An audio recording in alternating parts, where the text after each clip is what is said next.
Welcome back to another new video in ST bio. দেখো, West Bengal SLST আপার প্রাইমারির recruitment নিয়ে বেশ কয়েকটা গুরুত্বপূর্ণ তথ্য এবং তার সঙ্গে বেশ কয়েকটা গুরুত্বপূর্ণ প্রশ্নের উত্তর আজকের এই ভিডিওতে সেশনে আলোচনা করব। যেমন আপার প্রাইমারিতে অ্যাপ্লাই করার জন্য গ্র্যাজুয়েশনে 50% নাম্বার থাকতেই হবে কি? এনসিটি রুল কি বলছে, একদম এনসিটির ওয়েবসাইটে গিয়ে তাদের যে গাইডলাইন রয়েছে সেই গাইডলাইন দেখে আমরা দেখব যে 50% পেলে হবে কি হবে না।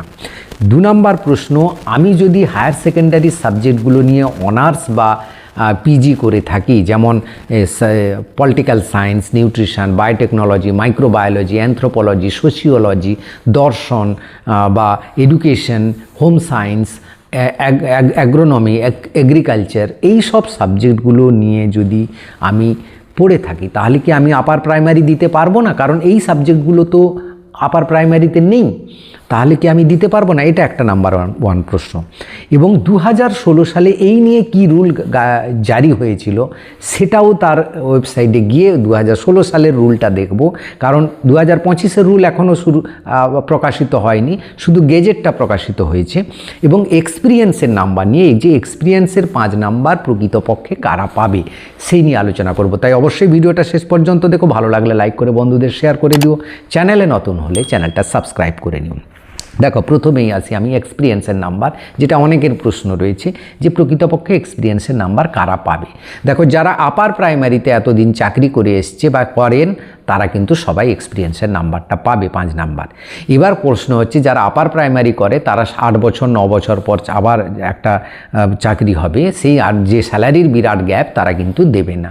হ্যাঁ, হয়তো 2-1 দিতে পারে যার পশ্চিম মেদিনীপুর বা ঝাড়গ্রামে বাড়ি, সে তার পোস্টিং রয়েছে আলিপুরদুয়ারে, এরকম সংখ্যাটা 0.01% হবে। তাই এটাও তোমার কিন্তু কম্পিটিশানে লাগছে না। আর কারা পাবে? যারা প্যারা টিচার রয়েছে তারা কিন্তু আপার প্রাইমারি লেভেলে রয়েছে, তারা কিন্তু এক্সপিরিয়েন্সের নাম্বার পাবে। এবং প্যারা টিচারের সংখ্যাটায় বয়স কিন্তু খুবই কম। কেন না, প্যারা টিচার কিন্তু লাস্ট 15 বছর ধরে নিয়োগ হয়নি, তাই প্যারা টিচারদের এখন আর বয়স নেই এই পরীক্ষাটা দেওয়ার মতো, শুধু মানে হাতে গোনা কয়েকজন যদি থাকে তাহলে পাবে। ডেপুটেশনে যারা কাজ করেছে আপার প্রাইমারি লেভেলে বা মাধ্যমিক লেভেলে, যে কোনো লেভেলে, তারা কিন্তু সবাই পাবে। এবং সেই ডেপুটেশনটা লেভেলটা কিন্তু ডিআই অ্যাপ্রুভ হতে হবে। কোনো স্কুলের হেডমাস্টার বা কোনো স্কুলের যে ম্যানেজিং কমিটির দ্বারা নির্বাচিত কোনো একজন ক্যান্ডিডেট চাকরি পেয়েছে সে কিন্তু হবে না, তার স্যালারি স্লিপ থাকতে হবে, গভর্নমেন্ট থেকে স্যালারি পেতে হবে, তবেই গিয়ে তার কিন্তু, এবারে কিন্তু ইন্টারভিউতে স্যালারি স্লিপ দেখেছে, বা অ্যাপয়েন্টমেন্ট লেটার থেকেছে যে অন্তত ডিআই লেভেলের অ্যাপয়েন্টমেন্ট লেটার থাকতে হবে, অ্যাপ্রুভ থাকতে হবে, তবেই সে কিন্তু এক্সপিরিয়েন্সের নাম্বার পাবে, না হলে পাবে না। তাহলে এক্ষেত্রে আমার যারা আপার প্রাইমারি দেবে তারা তো গেল না কম্পিটিশানে, যারা প্যারা টিচার তাদের সংখ্যাটা খুবই কম, এবং যারা 9-10-এ পড়ায় তারা তো আর আসবে না আপার প্রাইমারি দিতে। আর প্রাইমারি টিচাররা কিন্তু এক্সপিরিয়েন্সের নাম্বার পাবেন, বা অন্য কোনো সেক্টরে এক্সপিরিয়েন্সের নাম্বার পাবে না, কোনো প্রাইভেট স্কুলের টিচার এক্সপিরিয়েন্সের নাম্বার পাবে না। অর্থাৎ এক্সপিরিয়েন্সের নাম্বার কিন্তু পাওয়ার সংখ্যাটা খুবই কম কিন্তু। তাই তোমার যারা ফ্রেশার রয়েছে তাদের জন্য একটা ভালো পরিবেশ এখানে রয়েছে।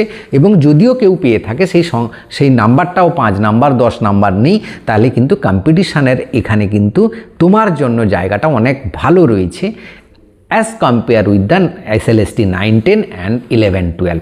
এবার আসি আমরা 50% নাম্বার। দেখো, 50% নাম্বার বা সাবজেক্ট এইচএস লেভেলের যে সাবজেক্টগুলো রয়েছে সেখানে একটু বলে দিই, যেই সাবজেক্ট নিয়ে অনার্স বা পিজি করে থাকুক না কেন, তার যদি পাস কোর্সের মধ্যে সেই সাবজেক্টগুলো থাকে, কোন সাবজেক্ট না, বাংলা, ইতিহাস, ভূগোল, বিজ্ঞান, অঙ্ক, এই যে 7টা সাবজেক্ট রয়েছে, এই সাবজেক্টের মধ্যে কোনো একটা সাবজেক্ট যদি 300 মার্কের সে পাস কোর্সের পরীক্ষা দিয়ে থাকে তাহলে কিন্তু সে এলিজিবল।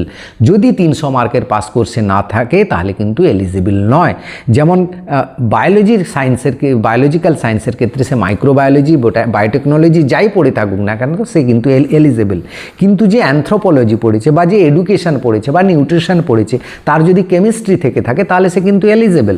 বা যে এডুকেশন পড়েছে তার যদি ইতিহাস, ভূগোল, বাংলা, ইংরেজি এই সাবজেক্টগুলোর মধ্যে কোনো একটা থেকে থাকে সে কিন্তু এলিজেবল।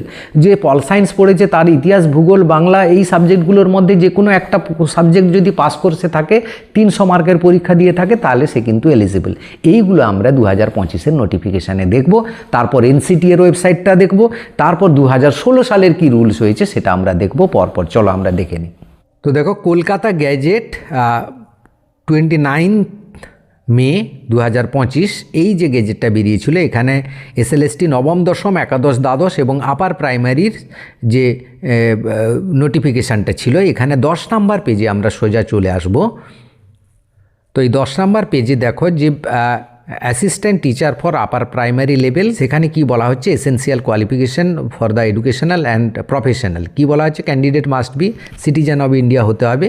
এবং এখানে দেখো, এখানে ক্লিয়ারলি লেখা আছে on and before first date of অ্যাপ্লিকেশনের মধ্যে NCT রুল যে রয়েছে সেটা আপার প্রাইমারির কোয়ালিফিকেশানগুলো, মানে তোমার সমস্ত সার্টিফিকেট, সমস্ত পাসে B.Ed হোক বা গ্র্যাজুয়েশন হোক, সার্টিফিকেট যেন এই যে অ্যাপ্লিকেশানের বিফোর যেন তোমার কমপ্লিট হয় সেটা লেখা আছে। এবং টেট পাস করতে হবে, এটা তো NCTর গাইডলাইন অনুযায়ী রয়েছে। এবং এখানে যদি তুমি চলে আসো, দেখো এখানে লেখা আছে যে যে ল্যাঙ্গুয়েজগুলো দেবে সেই ল্যাঙ্গুয়েজগুলো যেন তোমার মাধ্যমিক বা উচ্চ মাধ্যমিকে এই ল্যাঙ্গুয়েজগুলো থেকে থাকে, কোনো একটা ফার্স্ট, সেকেন্ড, থার্ড ল্যাঙ্গুয়েজের মধ্যে কোনো একটা। সেখানে অনেকগুলো ল্যাঙ্গুয়েজ, সাঁওতালি, তেলেগু, নেপালি, উর্দু এগুলো দেবে। তোমরা যারা বেঙ্গলি মিডিয়ামে দেবে তাদের তো আছে, কোনো ব্যাপার নেই। কিন্তু সবচেয়ে বড় কথা হচ্ছে যেখানে এই পয়েন্টটা দেখো, এখানে লেখা আছে যে 300 full marks in the relevant concern subject, যে সাবজেক্টটাই দেবে গ্র্যাজুয়েশনে। এইবার আমরা আসি সাবজেক্টে বলতে কি কি বোঝানো হচ্ছে এখানে।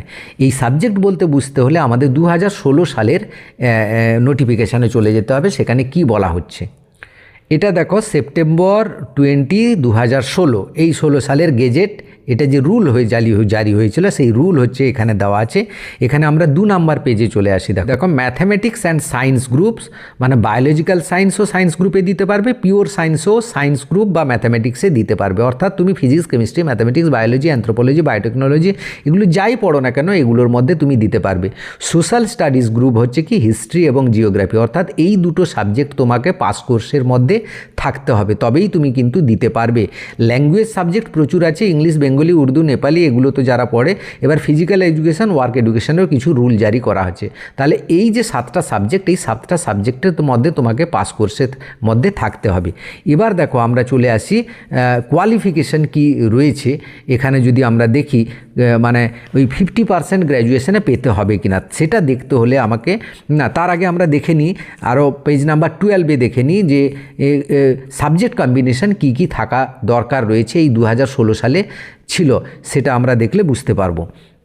তো এই যে দেখো qualification, bachelor degree as the mention under clause D rule 2, আর professional qualification clause U rule 2।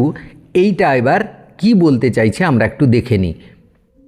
এই যে দেখো ক্লজ 2 ডি রুল বলছে degree or diploma means graduation or post graduation from a university by the University Grant Commission মানে UGC Commission and professional qualification recognized by the NCT rule.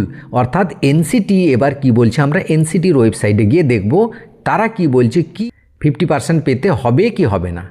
তো দেখো এটা gazette of India, এখানে হচ্ছে এটা 2011 সালের gazette. কিন্তু এই গেজেটে বলা হয়েছে NCT রুল অনুযায়ী কি কি কোয়ালিফিকেশান হওয়া উচিত, একদম সব ক্ষেত্রে বলেছে। দেখো 1 to 5 অর্থাৎ প্রাইমারি লেভেলে কি হওয়া উচিত, তারপরে এই যে সব রুলসগুলো দেওয়া আছে। এবার আপার প্রাইমারি অর্থাৎ 6 to 8 আপার প্রাইমারি লেভেলে কি হওয়া উচিত। দেখো এখানে কি বলা হচ্ছে না, প্রথম ক্লজ দেওয়া হচ্ছে দেখো graduation and 2 years diploma elementary education what ever is known, graduation with at least 50%, 1 year bachelor degree. তখন সে সময় তো B.Ed 1 year ছিল, এই জন্য 1 year লেখা আছে। Graduation at least 45% marks. তার আগের যারা B.Ed করেছে NCT রুল অনুযায়ী টাইম টু টাইম যে বিভিন্ন রুল চেঞ্জ হয়েছে সেটার কথা বলা হচ্ছে, বা সিনিয়র সেকেন্ডারি হলেও হবে, সেখানে at least 50% marks. Bachelor of education যেটা হচ্ছে 4 year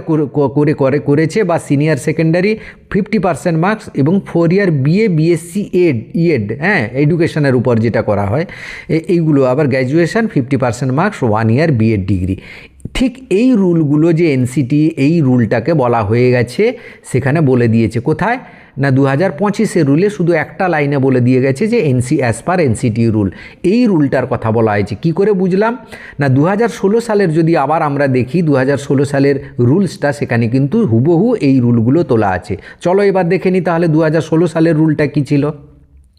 তো আবার আমরা সেই 2016 সালের রুলে চলে এলাম এবং এখানে আমরা দেখব কি বলা হচ্ছে। পেজ নাম্বার 8-এ, এটা 2016 সালের রুল, পেজ নাম্বার 8-এ upper primary level clause in school দেওয়া আছে। এখানে educational qualification and professional qualification কী বলা হচ্ছে, graduation and 2 year diploma elementary education. দেখো সেই একই রুলটা কথা, graduation with 50% marks, 1 year bachelor. তো সেই 1 ইয়ার, তার আগে তো 1 বছরের ব্যাচেলার ছিল। Graduation with 45% marks NCT rule অনুযায়ী, তার আগের ওগুলো senior secondary with at least 50% marks and B Ed যেটা বলা হয় সেই কোর্সটা যারা করেছে তারা করতে পারবে। আবার দেখো সেই সিনিয়র সেকেন্ডারি উইথ 4 ইয়ার্স যে কোর্সগুলো রয়েছে সেগুলো করতে পারে, বা bachelor degree with 50% marks, 1 year BEd, বা এখানে এটা এখন 2 ইয়ার বিএড লেখা হয়ে আসবে 2025-এ। যে তুমি 50% মার্কস তোমাকে পেতেই হবে গ্র্যাজুয়েশনে, তবেই তুমি অ্যাপ্লাই করতে পারবে, এটাই হচ্ছে মোদ্দা কথা। এবং 50% মার্কসের নিচে পেলে কিন্তু তুমি গ্র্যাজুয়েশনে অ্যাপ্লাই করতে পারবে না। এবং আর কারা পারবে, যারা হায়ার সেকেন্ডারি 50% উইথ 4 ইয়ার্স কোর্সগুলো করেছে তারা পারবে। এবার কথা হচ্ছে কি না এই যে হায়ার সেকেন্ডারি যে ইয়েগুলো রয়েছে সাবজেক্টগুলো, তারা করলে কি অ্যাপ্লাই করতে পারবে? ক্লিয়ারলি বলা আছে সায়েন্স, আর্টস, কমার্স সবাই অ্যাপ্লাই করতে পারবে, কিন্তু সাবজেক্ট হিসাবে ইতিহাস, ভূগোল থাকতে হবে, বা বাংলা থাকতে হবে, বা বিজ্ঞান থাকতে হবে।